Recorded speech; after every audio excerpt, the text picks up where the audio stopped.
Thanks, Gunjan, for your time and welcome to the podcast. Thank you so much, Kavan, for the invite, and I look forward to having this chat with you. Likewise. I know you're a busy man and give me an hour on a Sunday means a lot. We'll get started with the first question, which I usually ask all the guests, which is when did you decide that marketing is your focus? If I'm not wrong, you did engineering like a lot of people that time, and then you switched to marketing. So, what was the story there? How did you decide to switch to marketing? I don't think it was a decision. Actually, for me, even MBA wasn't a decision. The only decision I made was engineering. And after that, things just happened. So I remember applying for CAT on the last day of the form submission, and then I got through CAT, and then I was in my MBA college and trying to figure out. I clearly realized that finance is not something that I enjoy, and generally some of the marketing subjects and the professors we had, and some of my actual batchmates who I used to work with, they made the subject a lot more enjoyable, and that's when I thought marketing is probably the way to go. That's how I landed up in marketing, and since then it's been a happy journey so far. Fantastic. Do you feel, as someone who's really been through the entire transformation of marketing, I guess multiple times since the 90s, if today you were to hire, let's say, an able marketing team, would like a formal education from a top tier college like you have is a must? Or do you think it doesn't really matter beyond a point? Actually, yes and no. I generally hire for attitude, not for pedigree. So if the person has the right attitude, has displays that attitude in their work and a strong belief and faith in their abilities and their ability to turn businesses around, that any day trumps any kind of formal degree. I remember having interviewed many of people who've not even completed MBAs, but I've hired them and they've done wonders purely because of their never say die attitude. So attitude is the first filter for me. With pedigree, what happens is it's less about the pedigree, but it's probably a surrogate for the amount of effort and intent and passion someone can put. Whether it's pedigree of your school, whether it's pedigree of the organizations you work for. So that's basically a surrogate marker, which sometimes works, sometimes doesn't. So it's for me, it's less about the pedigree or the organization that you work for, but it's more about any day the attitude the person displays that comes across in their work or in their approach to my questions. Fantastic. As somebody who's self-taught, like that's like music to my ears. I wanted to follow up on this particular bit. A lot of people today are probably struggling, not getting the right jobs, right? And maybe attitude is one of the reasons why they're not able to get that. So is attitude something which you're just born with, or can you nurture yourself into having something, right? Like what's your opinion on that? It's a difficult question to answer. Honestly, I'm not a student of human psychology, but I think you can train yourself to having the right attitude. Sometimes circumstances play a role in either having a negative attitude or having a positive attitude. But if you can regularly train yourself and speak the right words to yourself, I think you can end up with the right attitude. I don't think you need to be born with it. Now, some people are born with it. Some people are naturally optimistic and naturally believe in their abilities to do things, to accomplish, to grow. But other people may need to work a bit hard building that attitude in themselves. But that's true for a lot of other things as well, whether it's attitude, whether it's power of skills, whether it's power of storytelling, whether it's so many other things. Essentially, humanity as such is more about training and discipline than talent that you're born with. I love that. I think, discipline, I think trumps everything. If you're able to be consistent and you're able to do things you don't like every day, you can transform yourself into, whatever I think you want yourself to be. I wanted to jump into asking you about, this, I believe you've mentioned in one of your interviews that marketing is a creative function, which is as much as science as it is art. What I wanted to ask you with that is, a lot of people I speak to in marketing, they feel it's all about the creative, it's all about the ideas, which is more to do with the art aspect. And at the other side, you've got people who are like, it's data and ROI and a lot more strategy. What's the balance here, right? If I'm somebody who's, let's say, just starting out and want to pick a career in marketing, what kind of skill sets are really in demand? Do I have to be creative? Do I have to be strategic? What's your take there? I think marketing is one role where you have to do it all, and that is the fun of being in marketing. You have to be strategic, you have to be data oriented, you have to be super creative. See, at the end of the day, the job of marketing in most organizations, especially in CPG, is to drive demand. If I was to be brutally honest, anything and everything you do that should be able to sell in the short or long term. There's no other reason for marketing to exist. To that extent, yes, being very business oriented is super important. Marketing defines the long term strategy of the brand and the products and services. Therefore, you need to be strategic. The thing where people confuse marketing is the fact that they look mostly at the output, which is mostly advertising and creatives that you see on air. That's a very romantic takeaway of marketing does. Beyond behind that work are hours and hours of data crunching, work with consumers, and slicing, dicing of that data to look for insight. So a lot of really dirty work goes behind a single ad campaign. Having said that, I think where the science and art come together is the fact that everything in marketing needs to be data first, insight first, and Hmm. then that insight can throw multiple articulations in front of you, and that is where your creativity needs to pick up the right articulation for your brand, which needs to be coming to life either as a brand positioning, campaigns, or in market execution. So this is where science and art collide in marketing. So unfortunately, it's not a single answer to it. The best marketeers are the one who are super strategic and great executioners and super creative. Unfortunately, you need to have everything to be a good marketer. It's a pretty demanding role, generally speaking. Do you see there's a pattern or a constant gap in a certain skill sets in a marketer today which you're seeing in all of this? There are two answers to this question. One, yes, as I was mentioning in my previous conversation, it's marketing, especially the young lot thinks marketing is a very romantic and super creative field. That is not true, and therefore they underestimate the power and the importance of being data oriented. Everyone who walks out of a college wants to shoot an ad first before understanding anything about the brand. That for me is misplaced expectations of marketing. We have grown in an era where we used to grind a lot in the market, in the heat, in the Mhm. with the consumers before we even got a chance of being into marketing. And that is how that breed of marketers was built. And that breed then went on to make big organizations in this country. So that's one part. The second thing is part of it is also a problem with the function. Ability to adapt technology in the function has been a challenge. A lot of us still live in the old world and haven't woken up to the new technological possibilities that human advancement offers. One of them being digital and AI.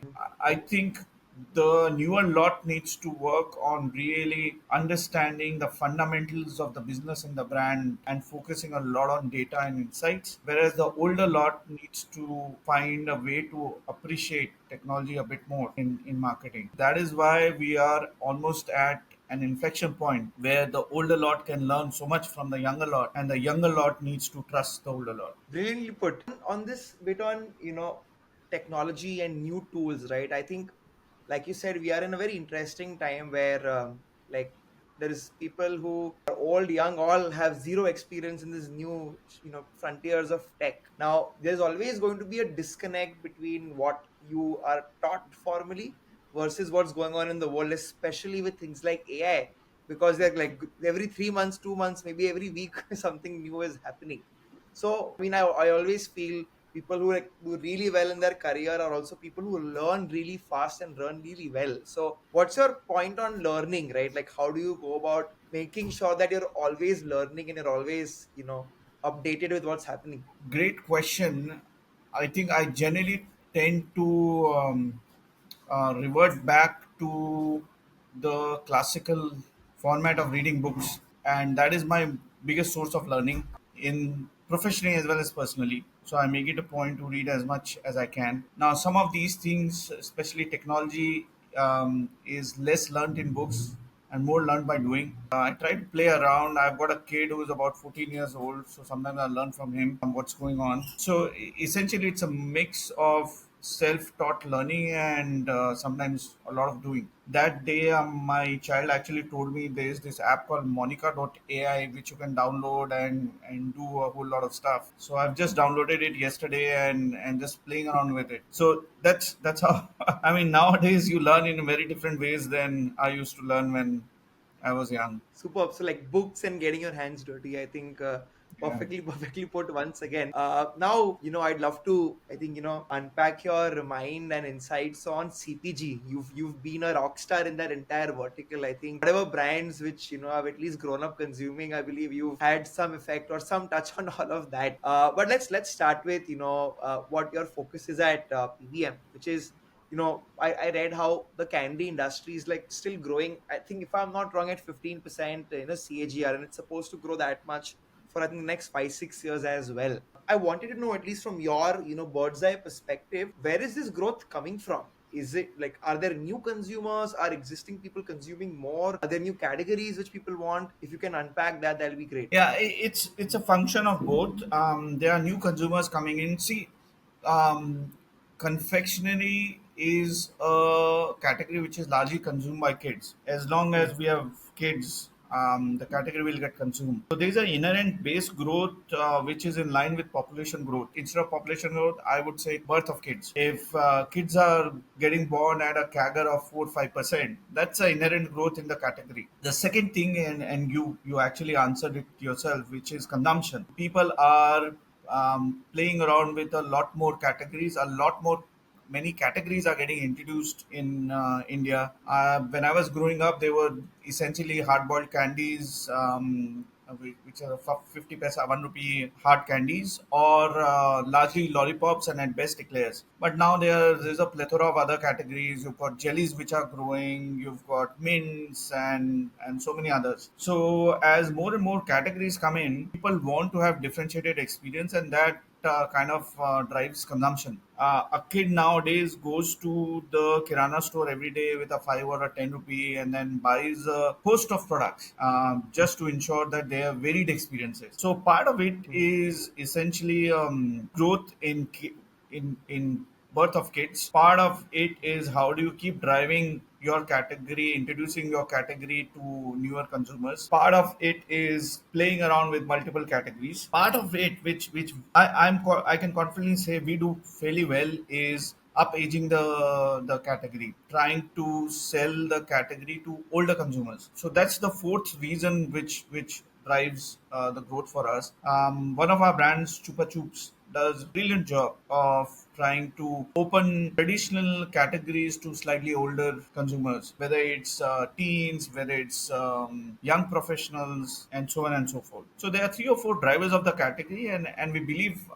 See, except for hard-boiled candy, most of the categories are either 60% or even less urban penetration. We don't even need to talk about rural penetration here. So there's a massive headroom to grow just on penetration for the confection category. And then there is opportunities in consumption. For example, gums.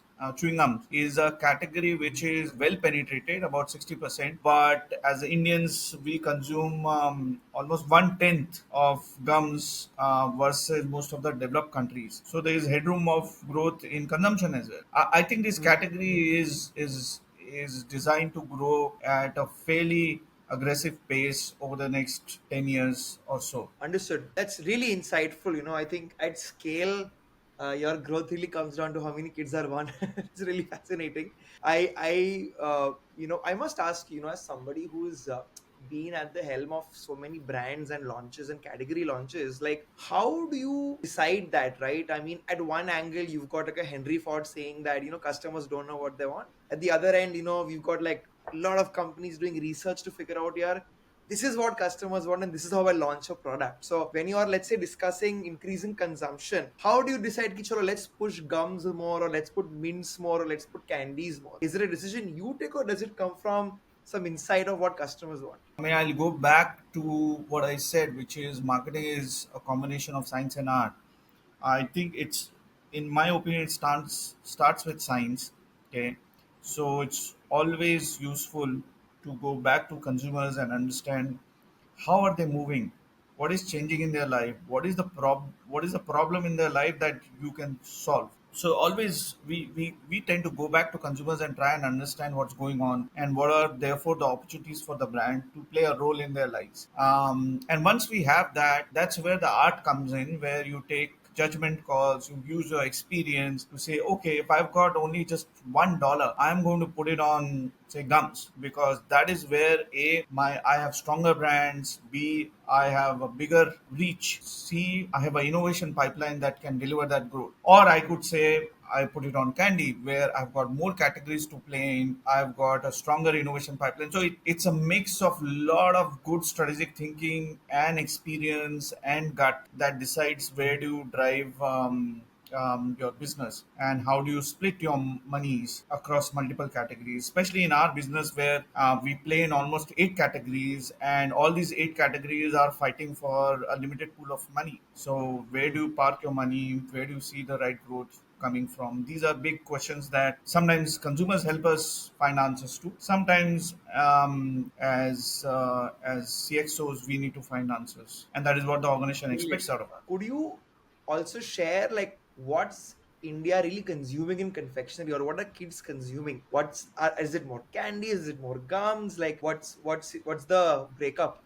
I think kids are consuming everything. They are consuming experiences, and our categories are just part ways of delivering those experiences to them. So they are consuming candies, they are consuming gums, they are consuming mints, they are consuming jellies, they are consuming lollipops. As I said, they go in with 10 rupees and they want to maximize their portfolio Hmm. in those 10 rupees. From a structure of the category, the biggest part of the category is obviously hard boiled candies, which are those really hard candies that you suck on for a long period of time, Hmm. followed by gums, and then followed by eclairs. These are the three big categories, or big sections of the category that would Hmm. account for close to about 60-70% of the market. And one Oh, interesting part about these three categories that kind of justifies their size is the fact that these are categories that appeal to all age groups. And therefore, as I was stating before, the importance of up aging some of the categories, okay, so that you can broad okay. base consumption. I think it's a lot about how these categories have historically evolved, but it's a Hmm. lot of responsibility on us marketeers to ensure that the future evolution of some of the other categories are in the right direction, the way they've been developed by previous solid marketeers that came before me. Got it. Super. I wanted to know about future proofing some decisions you make here, right? Like again, I'm just giving you an assumption, but like I recently got married, and my wife. I love chocolates. I Congratulations. love candies. By the way, thank you so much. I'm already like not able to eat how much ever I used to eat before. I'm Gujarati. I have a sweet tooth. So I can just imagine that when when I have a child, my wife's going to be very strict, about what this person consumes, because the consumer is really really becoming much more knowledgeable. And I'm seeing vitamin infused candies. I'm seeing sugar free candies. Is this a big focus area for confectionery brands today, where that you want to go towards more health conscious, better for you categories? Actually, yes and no. I think they will always be a role for better for you and good for you products in every food category Hmm. that you can imagine. And you see it happening across noodles becoming millet based, and bread, whole wheat bread or millet based bread. So it's going to happen across, and our categories cannot be any different. Sugar free gums have been around for a lot of years. They are still small in India, but globally they are the face of the category, right? So it's going to happen. Having said that, the truth of this category is it's an indulgence category. You reach out to these categories when you really want to enjoy or give in. Now, if you're already in a state of mind where you want to give in, Hmm. I doubt you would look for the healthiest product. It's like if I want to have a mithai, I Right. know I'm going to consume calories, and it's a conscious decision I've taken that I will have one bite of this mithai, or or one piece of the mithai. I'm not going to count calories, ये sugar free है, or whether this is made with organically sourced ingredients. I want the mithai from the nearest mithai wala, okay, that I trust. So to that extent, I think it's an indulgent category, and there's a role for being indulgent and catering to the taste profile that is expected out of this category. Having said that, like any other category, there would always be an opportunity to deliver good for you, better for you products. And like everyone else, we constantly work towards innovation that unlocks some of these propositions for us. Got it. Absolutely bang on. I mean, you're right. If I'm celebrating, or if I know I want to, have that nice feeling, I'm not going to think. It's almost also like I compare it to kind of like alcohol, right? Like you said, hey, I know I'm celebrating. It's okay. I know what I'm doing. But chahiye. So it makes sense. Now I want to hop into the next question, which is that you've sold in India, you've sold in Bangladesh, you also sold in, like, I believe, London, you've sold in Korea. Are there different strategies to sell in a developing country versus a developed country? I think fundamentally the strategies remain the same, but the thing is, in developed countries, most of the categories are already high penetration categories. Most of the people are already consuming your category on a regular basis. Hmm. In developing countries like India, Bangladesh, Sri Lanka, etc., these countries are underpenetrated on most of the categories. So the primary marketing task is to drive penetration, to bring new users to the category, and therefore the kind of communication, the kind of strategy that you use are more geared towards telling them how this category is going to either solve their problem or elevate their happiness. Whereas in developed countries, it's more about market share. It's more about how I'm better than the other person. And there the communication is less directly to the consumers but more to the retailers, because most developed countries it's a modern trade format that's big. So it's about Hmm. selling to the retailers more than the selling to the consumers, so that I can get bigger shelf space, I can get the visibility that I want, so that I can sell more.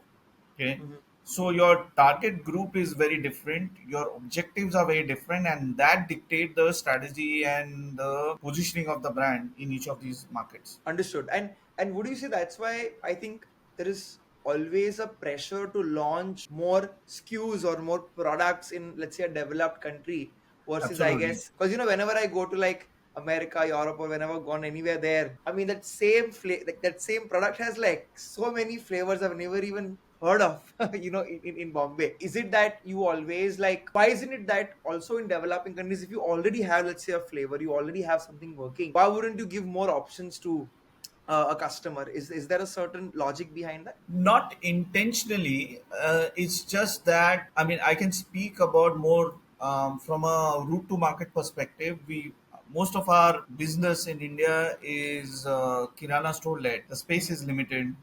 There's only so much space on the counter, so there are only so many products that you can sell to a retailer, that he can keep. Whatever he keeps, he has to keep in the front, otherwise it will not sell. So दिखता है वो बिकता है. Whereas when I think about developed countries, there is a shelf. That shelf is basically designed to offer a plethora of products, to offer experiences, and therefore the game there is how do I maximize my facings on the shelf. That's why you see a lot of flavors or variations of products in developed countries, versus in developing countries you see mostly one hero product, Hmm. and if you're lucky a couple of other products that you will find on the shelf. Now when you go to the modern trade in India, whether you go to Reliance or Dima, actually not Dima, but Reliance or Spencer, there you'll see a wider variety coming together on shelf. Eventually, as a country, as we evolve and modern trade evolves, our route to market will get more in line with what you see in US and Europe, but it is inherently tied to penetration. To drive penetration, you always need to have a hero product, and that hero product generally accounts for 60-70% of sales across categories, across companies. So there will always be a hero product. Once we've reached a certain level of penetration, when there's no headroom left, that's when growth is driven by increasing the number of experiences. So there is a logical ladder to this from a business perspective, but it's also about how the retail evolves. Very insightful. There is this whole experiment. I mean, it went kind of south with Amazon, but convenience, these modern trade stores, like how Amazon Go was there, like they're all really evolving. Like, do you have a perspective on how that's going to grow in the future? Or do you think that, I mean, every D2C brand in India which started online is now phygital, omni-channel. Even I think abroad that's the case, to be honest. So what's going to happen in the future in terms of distribution? Will these modern trade stores become more experiential, or and if so, like how do you think the buying experience is going to evolve? It's difficult to look into the crystal ball and say how these outlets would evolve. I think the biggest task, if I was at the helm of one of the modern trade chains, the biggest task would be how do I get people to experience modern trade retail formats more across category. Modern trade is anywhere between 10 to 15% contribution, which is significantly lower than rest of the developed countries. So therefore, there's a big task of first delivering the basics of modern trade right. As technology evolves, there would definitely be a way in which you can make the experience smoother, better, much more tailored, much more personalized, and that is where the real game changer would be. Having said that, I think India is an interesting country because of the pace at which it has evolved technologically. A good example, India completely skipped the desktop evolution Right. and moved straight to the mobile phones. So most of the developed countries took 10, 20 years to get there, and India made a leapfrog straight to mobile. I would expect that e-commerce is going to be the next mobile, and that is where the real play is. And modern trade, therefore, in my opinion, would not scale as much as it has done in other countries, unless it is a smooth offline online experience. So that is where my head is, especially with the evolution of AI. I think the e-commerce experience can transform significantly. If I had to guess something, that is what I would guess, but you never know. That's a very interesting perspective. I mean, I've had the pleasure to talk to more CMOs like you in the podcast, and a lot of them keep on going on about कि यार India में देखना है, we want to see, we want to experience it, and that's why these D2C brands, are also opening stores, and the ones who are actually doing that are the ones doing really well. So, I also know you've actually even done 0 to 1 in your previous company. I think it's Bodyom and Vitalmins, if I'm getting the names right. Yeah, yeah, yeah, absolutely. So Yeah. so if a lot of D2C founders watch our podcast, we work with them, it goes to them. If I'm doing 0 to 1 there, uh, where should I put my bet on, right? Should I think of omni-channel from day zero? Should I, like you said, build for the future? And what is the future, right? Because there are so many opinions flying around. I think as a D2C founder, I'm really confused today that यार store से करूँ या फिर online से करूँ या फिर दोनों करूँ, etc. So if you can give your perspective there, especially because you've also done 0 to 1 in D2C, would love to know more. I can share my point of view on this. But I don't know if that point of view is right or not. I think the reason for D2C success for some of the brands is because they were D2C. They were able to deliver a unique niche experience. And over a period of time, consumers also felt that personalized experience is premium. It has a connection to self worth. And also to the fact that I don't buy like everyone else. I buy special. So I think that is where D2C experience is so precious. Now, the biggest problem on in D2C is the cost of acquisition is prohibitive, and it's only getting worse. Platforms are getting fragmented, and some of the platforms are becoming bigger and bigger and have monopoly over customer acquisition. And this is where the D2C players have to step out of a pure D2C play and get into either marketplaces like Amazon or offline, where you can at least be guaranteed footfalls at a much cheaper cost. So that is purely from a D2C player perspective. Now think of the retailers, and this I'm speaking more from my experience in US. I don't know if it's true in India or not. Retailers, at least in the last 3 4 years, have lost a large part of their business to e-commerce and D2C plays specifically. So retailers also have an interest in bringing some of these D2C plays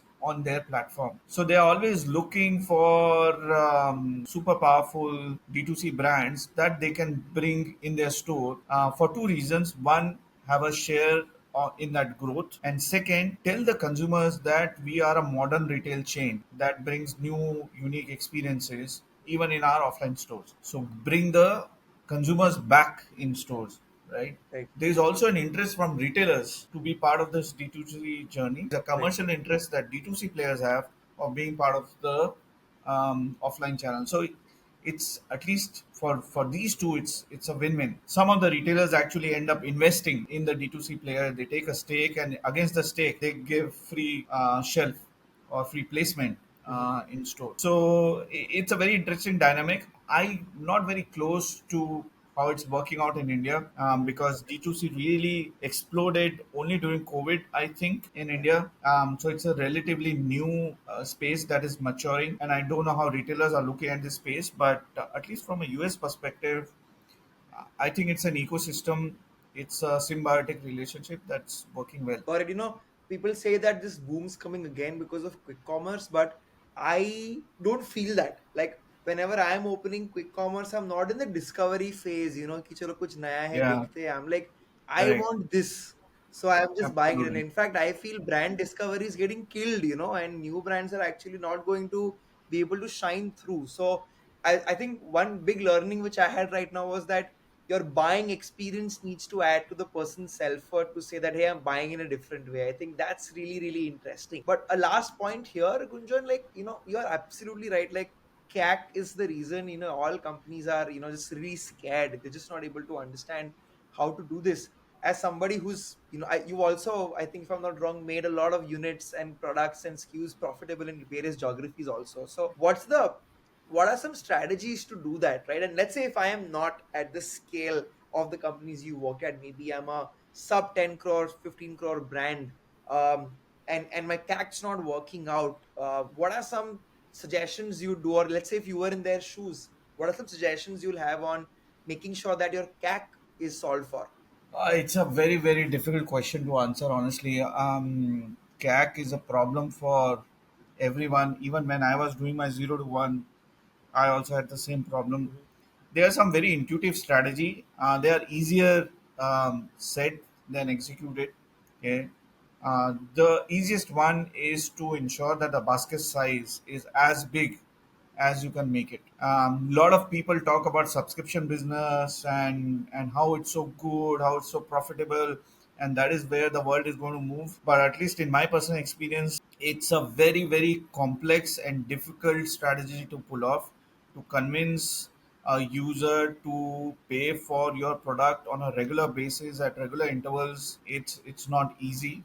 Okay, it happens in OTTs and all, in services probably, but not so much in product. The only strategy that I think that can work well is to make the basket size as big as possible, so that you are profitable from the first purchase. I've been part of conversations with companies where we have looked at possible acquisitions in my previous organization, and some of them were profitable from the first order, primarily because Wow. they had a unique and different way of driving the basket size up.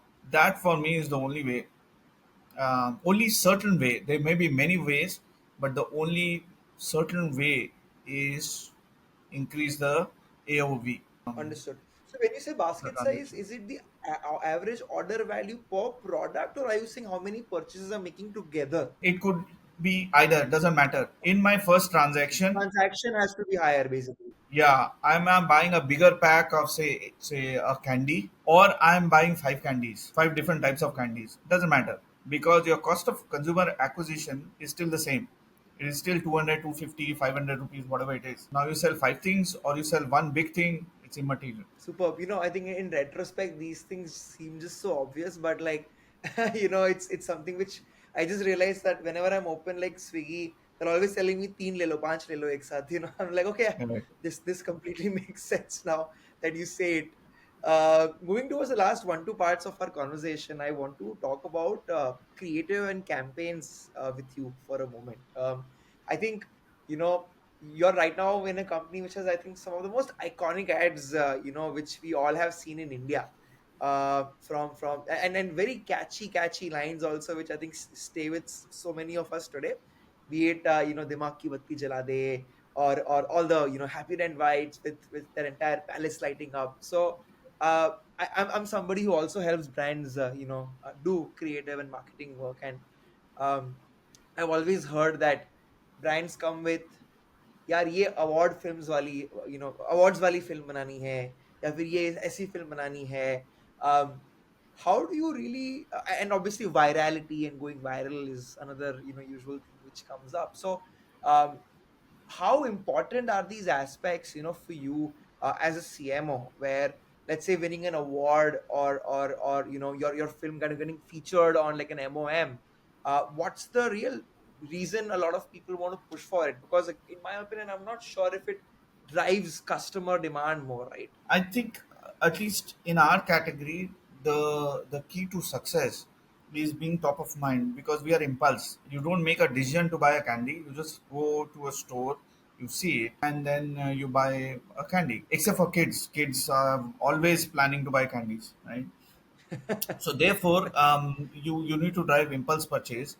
To be able to drive impulse purchase, you have to be top of mind. Now, one of the ways of being top of mind is obviously being on advertising every single second, but that's super expensive. The other way is to create advertising that's memorable and clutter breaking, that stays in your head, and that is what Perfetti has done so well over the years, whether it's Mentos, whether it's Center Food, whether it's Center Shock, or so many other brands, Happy Dent, and that has been our principle essentially on how do we create a content that can stay with the consumer even when there is no reminder to them, and the content acts as the reminder to them when they are in the moment of purchase, and that has driven our work with most of the agencies. As I was mentioning, how this is also useful is because most of the categories are underpenetrated in India.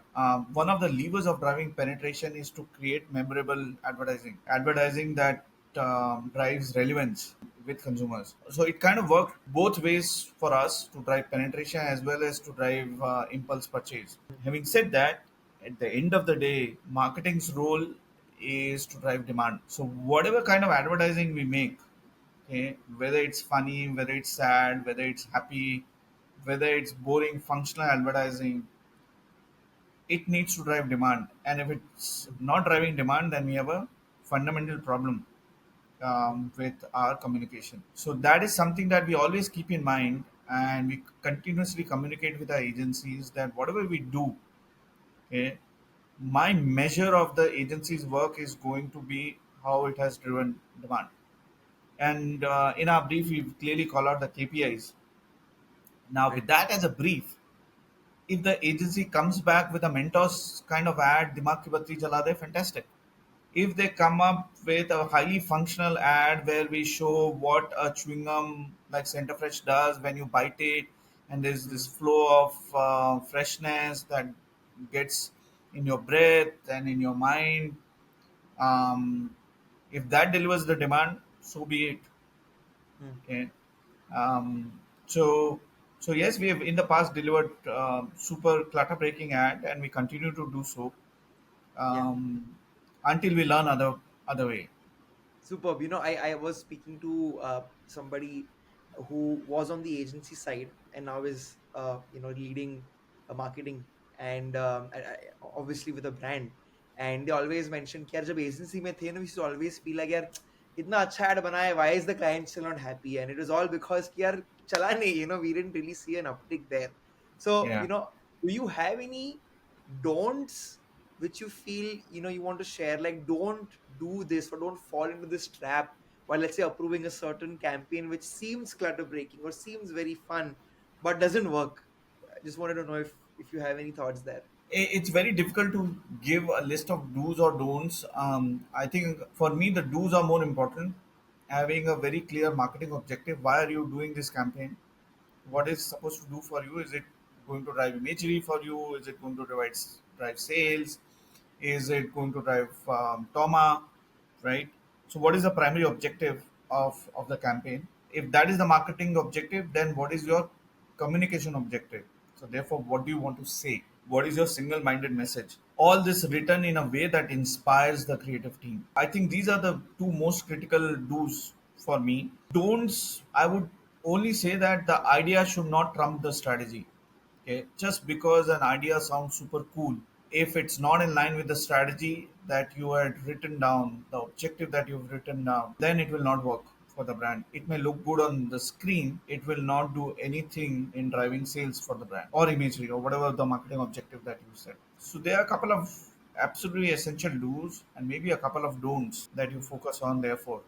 Okay, and this is where the experience, the maturity of the brand team comes in, on how can they be absolutely dispassionate on this subject and take the right call. Okay, sometimes I reject scripts which breaks the heart of obviously the agency team but also my brand team, where they feel that, oh no, this is such a brilliant script and would do so good and would look so good, but then I use the simple filter of what is it going to do for my brand, either in the short term or the long term. Understood. Understood. Now that we're talking about campaigns, uh, I would love to ask you a question which may help an agency founder.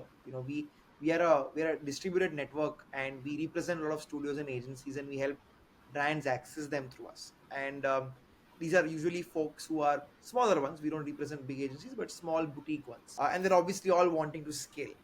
um, as somebody who must have signed off on so many proposals and locked in what agencies you want to hire, in your opinion, how is a great agency different from an average or a good one? Any things you look out for which makes you choose an agency over somebody else? Yeah, two, three things. One is how well have they understood the brief, and that reflects in the work or in the pitch they come up with. Second, the attitude. How did they go above and beyond the brief to either understand the brief better? For example, I've had some agencies that after the brief, they've called up their brand team and said, I'm confused about this, can you help me? Or can I go and meet consumers, can you help me? Or can I do a market visit, can you help me? Right? So I can clearly see the attitude in the agency to really make a difference and do the hard yards to learn about the brand. So second thing is attitude. Third thing is the basic for which I hire the agency, which is creativity. How does creativity look for the agency once they've understood the brief? How did they bring the brief to life in super creative ways, especially in our category, which thrives on clutter breaking work? So these would be the three key things I would look at the agency from before signing them up. And I've had the fortune of working with a couple of really good agencies that have ticked all these boxes for me. So I'm super happy. Brilliant. This is like fantastic advice for a lot of people who we represent and who must be watching this. So thanks a lot for that. I'll move to the last question now, Kunjan. And obviously that's we always want to end with AI. It's something which obviously is, I wouldn't even say it's elephant in the room. It's just something which is now here. We're here to embrace it. You've done some campaigns with Chupa Chups, which is the AI world of lollipops. You're also a member, an advisory member, I believe, in MMA Global. And I wanted to know from your perspective, how is AI, or rather, what is an immediate thing you see AI is going to transform in the marketing function? Is there something you're already incorporating? Is there something which you're already investing towards? I think AI is new and it's changing super fast, and generally, AI has not been integrated into marketing, especially in product marketing, that well. It more so probably in services and services marketing. So that is the first step we all need to take as a marketing function, as an industry. I think one of the big places where AI is going to impact is personalization, and how can you drive using data cohorts delivery of products, services, or creatives to individuals rather than cohort of people. So that is one thing that I see a lot of good work happening very quickly. The second piece is transforming of creative, both text as well as image as well as video creatives. Where I mean, especially for online brands who do a lot of advertising and DCOs, I think AI is going to be a really really transformative tool as long as you have the right data pool with you in creating videos, image, and text that are really tailored for the audience and the context in which the audience is consuming that Mhm. advertising. And the last part is probably more important than the audience itself. I think these are two places where I see a lot of transformation happening in marketing thanks to AI. And as CPG players, we'll have to really buckle up and speed up in accommodating a lot of AI in our communication. On that one, with tools getting so democratized, and the everybody can now become somebody who can create or can be very quick and agile. Do you see you training your internal marketing teams to incorporate this, or do you expect your agencies or your outsourced partners to start incorporating AI? Like, I'm trying to understand, will work happen more in house, or will you continue to partner with external folks so you can focus, but you expect the outsourced entity then to make sure that they are using AI accelerated workflows? Actually, both. We work with a lot of media and creative agencies, and I expect them to come to me with ideas that incorporate a lot of technology and digital breakthrough ideas. Mhm. But I think the real hard work and the real difference is made when your teams actually believe in the technology and start working with the technology. Because unless marketing as a function is convinced about digital technology and AI, agencies can only make so much of an impact. So you have to really start at home by training, by exciting, more importantly, the brand managers of today on the idea of technology and the unleashing of potential of technology for marketing. So for me, for example, a lot of 70% of my work should be on first selling this idea to my team, and the remaining 30% in really forcing the agencies to come with ideas that are technology first. Fantastic, fantastic. Thanks, Gunjan. I think that's a good note to end the podcast on. I hope you had a good time. It was brilliant. Thank you, Kavan. Thank you for the invite. I could have thought of a better way to spend the Sunday afternoon. It's always good to engage in these conversations that help the industry. But I also picked up a couple of things from whatever you were saying, which were quite interesting. So I also learned on the way. Thank you so much for that. Oh, I mean, obviously that's big for you to say that to me. Thank you so much. And for everybody who's stuck along so far, if you want to listen to one more marketing leader soon, please like, share, and subscribe. We'll have a new episode coming very, very soon. Thank you.